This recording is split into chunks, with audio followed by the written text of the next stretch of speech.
没想到还能出现你这般优秀的年轻人。敢问前辈名讳？您专程寻我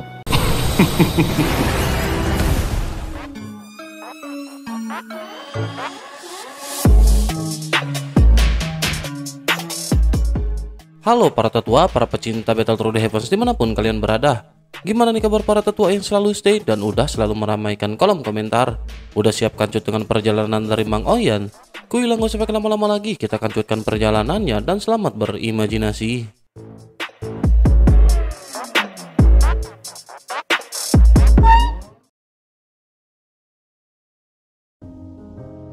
Cerita masih dikanjut dengan Xiaoyan yang pada saat ini masih berlatih.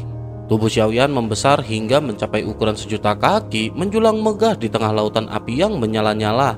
Pemandangan yang biasa di luar ini mengguncang hati setiap orang yang menyaksikan dari kejauhan.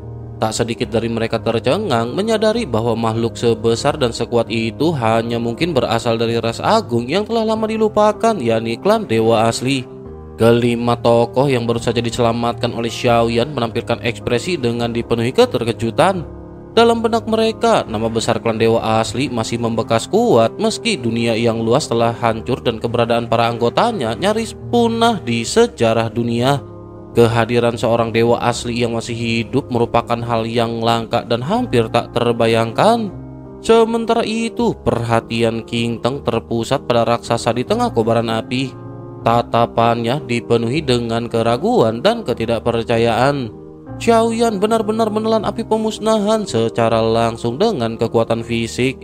Api itu bukanlah nyala api biasa, melainkan lautan api yang dipenuhi hukum kehancuran yang luar binasa dahsyat.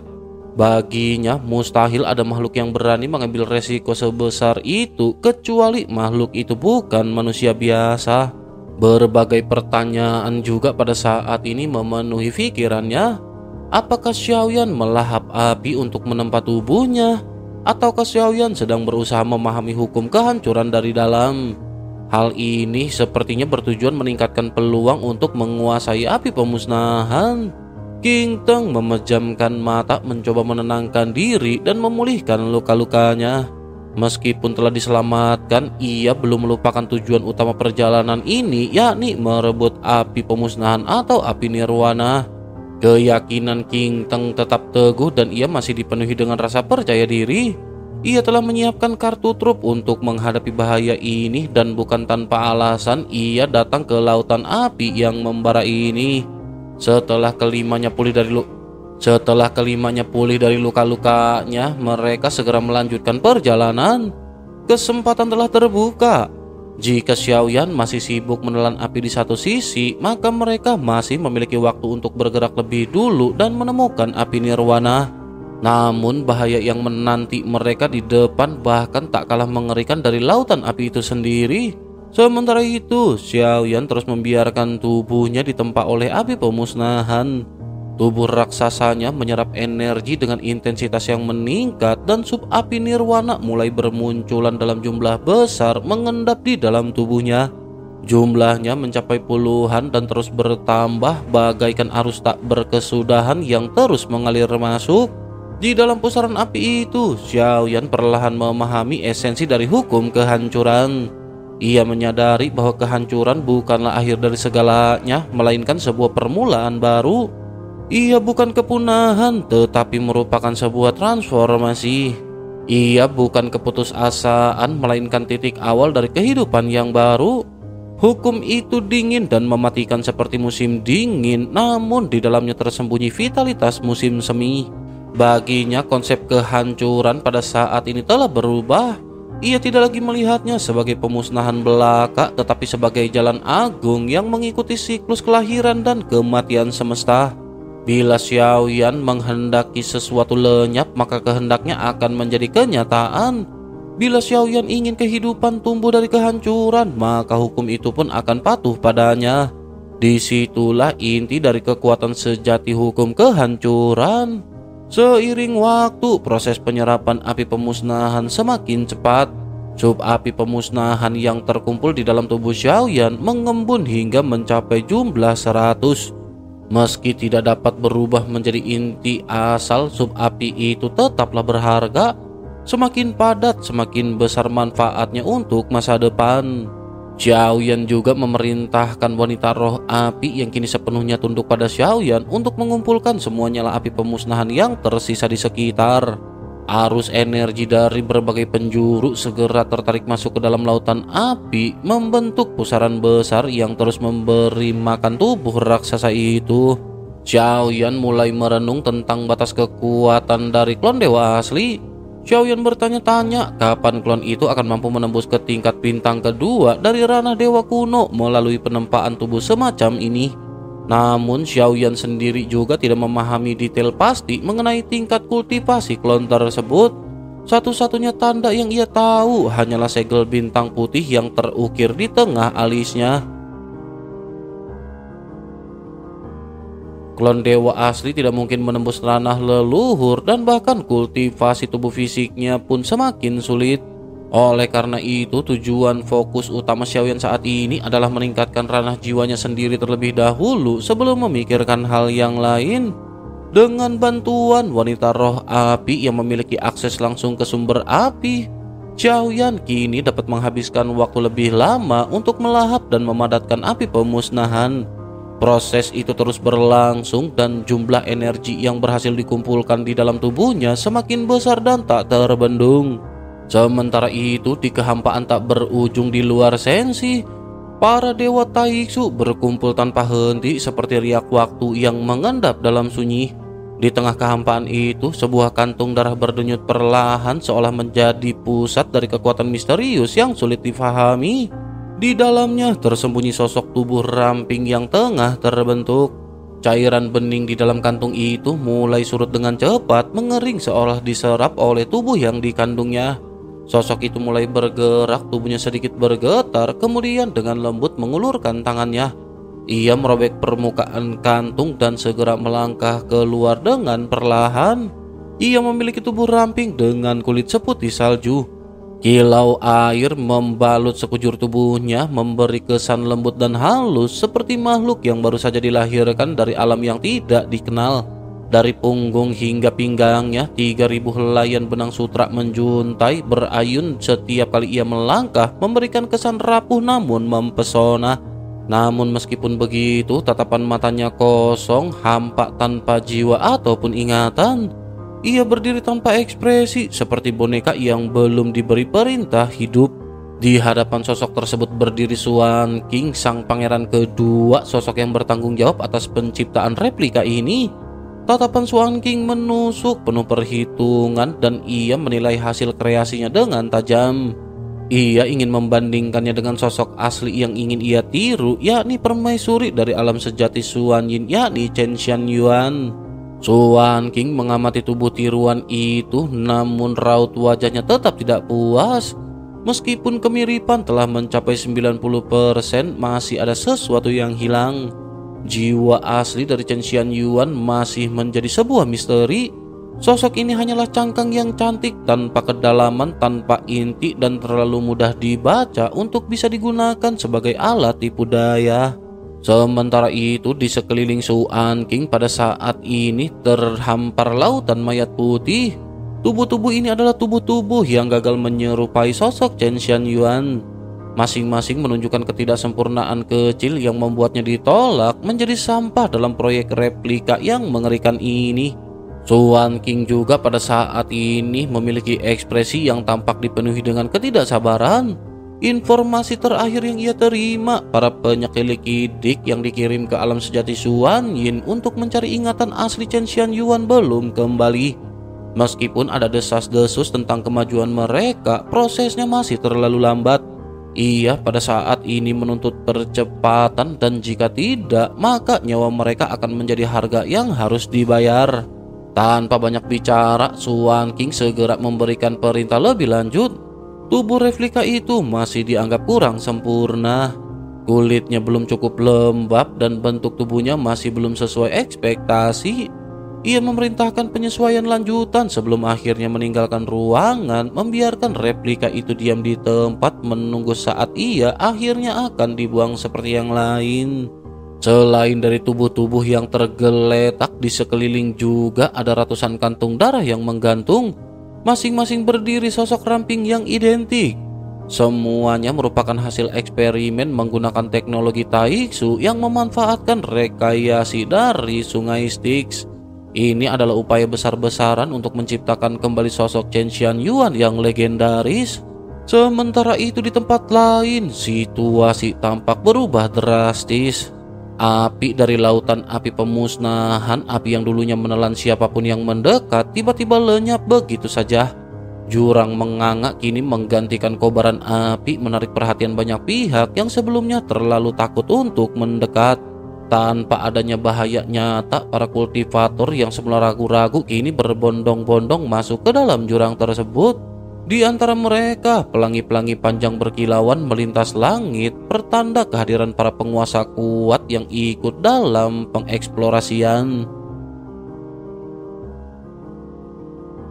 Sebagian dari mereka merupakan individu yang pernah berjumpa dengan Xiaoyan saat badai angin pemusnahan melanda.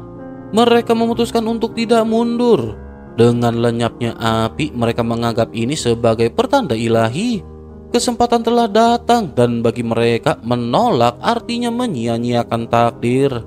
Namun saat mereka menembus lebih dalam, pemandangan mengerikan pada saat ini menanti.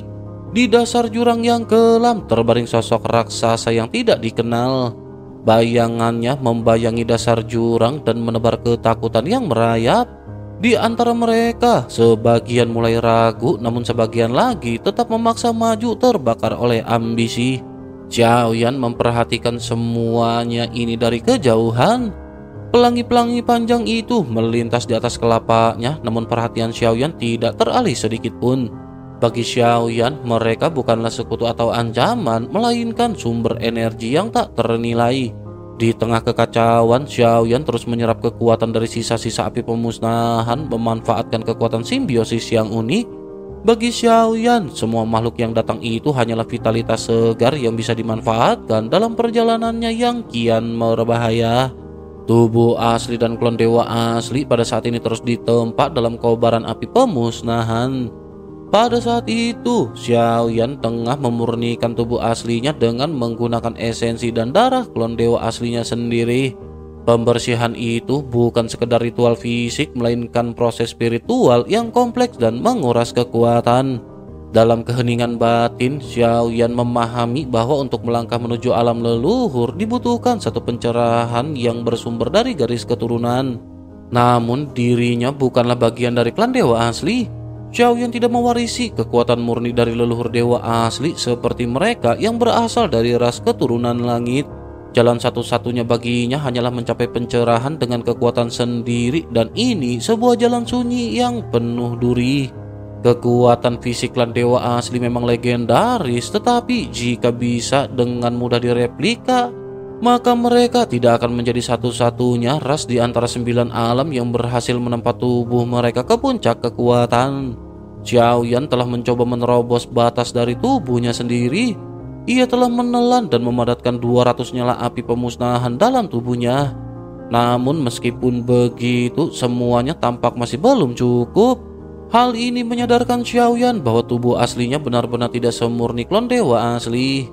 Pencerahan sejati juga membutuhkan tidak hanya kesempatan, tetapi juga akumulasi pengalaman serta pengorbanan waktu yang sangat panjang.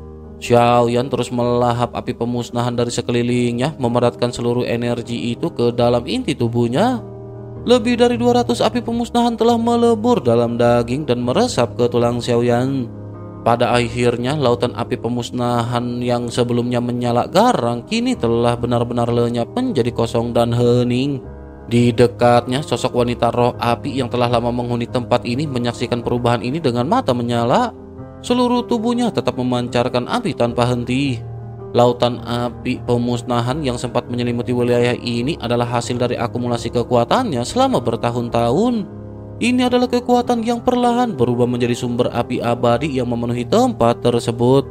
Sebelum meninggalkan tempat ini, Xiaoyan segera kembali menuntut 100 api pemusnahan dari wanita roh api. Wanita roh api itu sempat terdiam, namun menyadari bahwa Xiaoyan tidak akan membawanya pergi kecuali tuntutan itu dipenuhi. Tak lama kemudian 100 nyala api keheningan melayang di hadapannya. Xiaoyan menyerap semuanya dalam sekejap dan kini tubuhnya telah menampung 300 api pemusnahan penuh. Sementara itu, di wilayah misterius yang telah terbuka sejak beberapa waktu lalu, tungku asal tetap tak tersentuh. Tak seorang pun berhasil menaklukkannya sehingga tempat itu tetap berada di sana seperti menanti seorang yang benar-benar layak. Di luar area tungku asal, beberapa sosok duduk bersila dalam keheningan. Mereka memasang kewaspadaan tinggi seolah pernah mencoba masuk ke dalamnya namun gagal dan kini hanya bisa menunggu kesempatan berikutnya. Salah satu dari mereka adalah pria dengan alis merah pekat dan mata yang membara seperti kobaran api. Ia mengenakan jubah yang seolah dijalin dari lidah-lidah api. Obsesinya terhadap elemen api terlihat jelas dari tiap gerakan dan tatapannya. Ia duduk bersila dan ia menyimpan harapan bahwa semakin banyak api pemusnahan yang dikumpulkan, semakin besar pula peluang untuk menahan cobaan dari dalam tungku asal. Kini ia telah mengkoleksi 30 api pemusnahan dan di dalam benaknya 50 adalah angka aman untuk mencoba masuk ke dalam tungku tersebut. Di tengah kepercayaan dirinya, pria itu seketika berdiri dengan penuh rasa percaya diri. Aura kuat menyelimuti tubuhnya dan di udara muncul gelombang api berwarna-warni yang bergolak hebat. Dengan sekali ayunan tangan, energi itu berubah menjadi telapak tangan raksasa yang menyala meluncur cepat menghantam seorang sosok yang baru saja memasuki area tersebut. Seruan panik pun seketika menggema di area di sekitar. Seseorang berteriak bahwa makhluk itu setidaknya adalah makhluk kuat yang berada di langkah keempat. Kepanikan pun kembali menyebar dan para praktisi lain berpencar untuk berlindung, namun ruang sempit membuat mereka sulit menghindari serangan lanjutan. Pria berjubah api itu segera memperkenalkan dirinya bahwa ia bernama Qi Xiaoyun. Aura yang mengelilinginya penuh dengan tekanan dan kekuasaan. Sosok ini bukan seorang kultivator biasa yang telah berada di langkah keempat. Namanya dikenal luas dan ia berasal dari alam mendalam surga barat. Ia dikenal sebagai salah satu pemilik kekuatan api tertinggi di wilayah tersebut. Qi Xiaoyun berdiri dengan kesombongan yang pantas dimiliki oleh seorang penguasa api. Ia menuntut agar semua orang menyerahkan api mereka dengan patuh atau jika tidak mereka akan menanggung akibatnya. Suaranya menggelegar seperti guntur memperjelas bahwa ia tidak sekedar datang untuk bersaing tetapi untuk mendominasi. Seseorang dari kerumunan juga sempat berbisik dengan penuh kecemasan dan mengakui bahwa Qi Xiaoyun memiliki 5 jenis api asal. Ini adalah kekuatan yang sangat langka dan begitu menakutkan. Ucapan itu pada saat ini menambah arogansi pada raut wajah Qi Xiaoyun. Keyakinannya semakin tak tergoyahkan seolah dirinya adalah pusat dari tempat tersebut. Tanpa banyak cincong, Qi Xiaoyun memberikan penawaran yang terdengar manis namun dengan dipenuhi sebuah jebakan. Ia memperbolehkan siapapun ikut bersamanya memasuki tungku asal dengan syarat bersedia mempersembahkan api pemusnahan milik mereka terlebih dahulu. Ia menyatakan bahwa siapa yang berhasil merebut kembali api itu di dalam sana itu murni bergantung pada kemampuan masing-masing. Namun semua orang yang hadir tahu betul bahwa tanpa api nirwana atau api pemusnahan, memasuki tungku asal adalah tindakan bunuh diri. Api itu bukan sekedar kunci tetapi juga perlindungan mutlak dari kehancuran di dalam. Keraguan pun seketika mulai tampak di wajah sosok-sosok yang berada di sekitar. Qi Xiaoyun menyadari hal tersebut dan ia pada saat ini tampak tidak senang. Begitu melihat ketidaktegasan mereka, keningnya berkerut dan hawa pembunuhan perlahan merembes keluar dari tubuhnya, menekan udara di sekitarnya dengan kekuatan membara. Ia memberi peringatan keras dan tidak akan segan untuk menghabisi mereka demi mendapatkan api nirwana yang ia inginkan. Saat api warna-warni menyala di hadapannya melepaskan suhu panas yang menyengat dan mengancam, sebagian dari mereka langsung menyerah. Beberapa orang memilih untuk tidak mengambil resiko dan menyerahkan sub api pemusnahan yang mereka miliki. Namun ketika api itu mendarat di telapak tangan Qi Xiaoyun hanya tersisa 5 api. Ia memandangnya dengan mata dingin dan menghina dan menyebut bahwa mereka adalah sampah yang hanya membawa sup api sekelas itu. Namun meskipun begitu, ia tetap mengambil api tersebut dan para penyumbang api juga segera mundur. Mereka tidak ingin lagi tinggal atau menjadi korban berikutnya dari Chi Xiaoyun. Bersamaan dengan hal tersebut, gelombang demi gelombang orang juga terus berdatangan. Beberapa orang mencoba melawan, tetapi di bawah tekanan kekuatan Chi Xiaoyun, mereka semua dikalahkan. Anehnya tidak satupun dari mereka yang pada saat ini dihabisi Chi Xiaoyun. Chi Xiaoyun bukan tanpa niat membunuh, tetapi ia sadar serangan balasan bisa datang kapan saja dari orang-orang nekat yang terpojok. Oleh karena itu, ia pada saat ini hanya mengambil api mereka dan membiarkan mereka pergi. Dalam proses ini, 10 sup api tambahan pun berhasil dikumpulkan. Chi Xiaoyun mengangguk puas dan kembali menunggu mangsa berikutnya. Tak lama kemudian, sekelompok sosok berkulit keropeng koreng muncul di hadapannya. Mereka adalah anggota dari klan Jin yang merupakan klan yang sangat dikenal akan dominasi mereka atas kekuatan api. Bahkan mereka telah sampai di tungku asal lebih cepat dari rombongan King Teng. Chi Xiaoyun menghela nafas, merasa kesal bertemu lagi dengan kelompok ini. Ia tahu bahwa kelompok dari klan Jin bukanlah target yang mudah. Ia tidak bodoh untuk menyerang mereka secara langsung. Pengalamannya mengajarkan bahwa dalam kondisi seperti itu lebih baik bijak memilih sasaran yang lebih lemah. Sesaat setelah klan Jin datang, beberapa kelompok lain juga pada saat ini muncul. Chi Xiaoyun kembali menjalankan taktiknya dengan mengancam, mengalahkan lalu merampas api. Ia mulai merasakan perasaan ketagihan yang menyenangkan. Jumlah api yang berhasil dikumpulkannya kini telah mencapai 50. Tapi rasa puas pada saat ini masih belum datang di kedalaman hatinya. Ia lanjut menyusun rencana untuk mengumpulkan hingga 100 api sekaligus. Ia telah gagal berkali-kali dalam usahanya dan menyadari suatu hal. Tanpa api yang cukup pada saat ini benar-benar sungguh mustahil untuk bisa bertahan. Maka ia memilih bertahan di pintu gerbang menuju tujuan akhir, menunggu setiap kelompok yang datang dan mengambil milik mereka dengan cara cepat. Dengan cara ini, ia berhasil merampok banyak kelompok dalam waktu singkat. Jumlah api nirwana di tangannya kini nyaris menyentuh angka 100. Kegembiraannya meningkat, namun hal itu tidak berlangsung lama. 5 orang dari pavilion Jishuan Jindan muncul dipimpin oleh sosok yang dikenalnya, yakni King Teng. Pertemuan itu pada akhirnya segera membawa atmosfer baru. Chi Xiaoyun menyambut mereka seolah pertemuan itu adalah kebetulan yang menyenangkan. Namun wajah King Teng tampak muram dan tidak menyembunyikan rasa kesalnya. Tampaknya mereka benar-benar memiliki sebuah sejarah. Sebelumnya, Chi Xiaoyun pernah merebut api dari kelompok King Teng, dan kali ini King Teng datang dengan harapan bahwa Chi Xiaoyun bersedia menyerahkan api tersebut sebagai imbalan atas bantuan memurnikan 2 pil transenden. Namun Chi Xiaoyun pada saat ini tidak tertarik. Ia tidak kekurangan pil. Yang ia butuhkan saat ini hanyalah api yang lebih banyak dan lebih kuat. Bersamaan dengan ungkapan tersebut, ketegangan pun seketika meningkat. Meskipun keduanya masih saling tersenyum, namun tatapan tajam di mata mereka saling bersilangan seperti 2 pedang yang akan saling menyayat sewaktu-waktu.